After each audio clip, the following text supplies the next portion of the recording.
The believers are here called to consult their own inner convictions without reference to any external authorities by which their ideas might be influenced. Ngaleni ndawo ndaqomba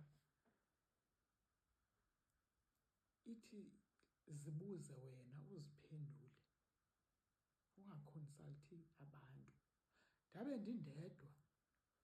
ndindedwa ndiqomba mna ndive ngoku ndisingle ndingenamyeni, ndiyivile ithetha ukuthini kum. Umntu uzawudicayida uba ithetha ukuthini kuye. Oh hayi ke, fair enough. Xa kuthiwa consult your inner convictions zinga-influencwa by external authorities or external whatevers, ikuwe. But ndaqonda uba kum hayi mna ndiyayivume.